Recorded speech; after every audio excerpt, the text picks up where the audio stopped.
Okay.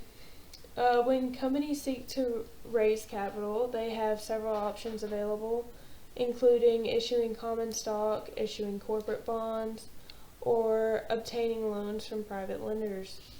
Each of these financial methods comes with its own set of advantages and disadvantages that can significantly impact the firm's financial health and operational flexibility.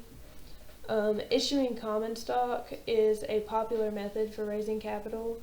One of the primary advantages is that it does not require repayment, which means that the company does not incur debt and can maintain greater financial flexibility.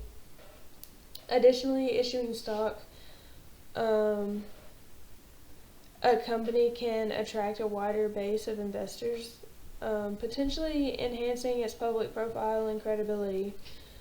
However, the downside is that issuing common stock dilutes the existing shareholders' equity as new shares are created.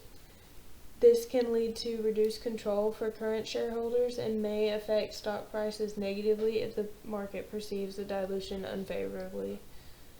On the other hand, issuing corporate bonds allows the company to raise capital while retaining ownership and control, as bondholders do not have voting rights. So bonds also typically offer fixed interest payments, which can be appealing for both the company and the investors seeking stable returns.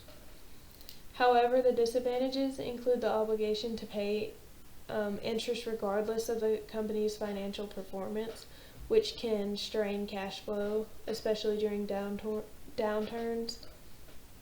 Additionally, if a company fails to meet its debt obligations, it risks default, which can lead to severe financial consequences.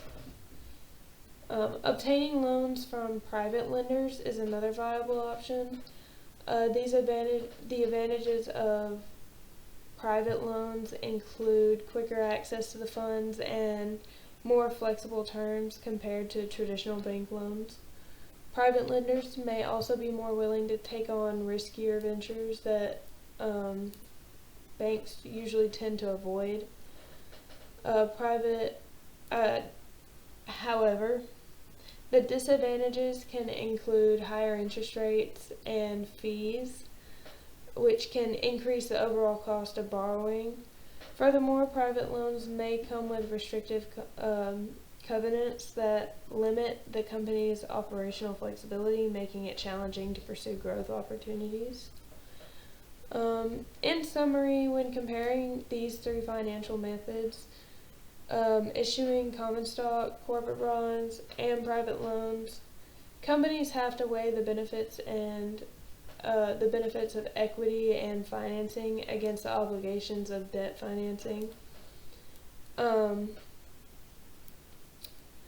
Each option has its unique set of advantages and disadvantages, and the best choice will likely depend on the company's financial situation and how they wish to proceed in the future.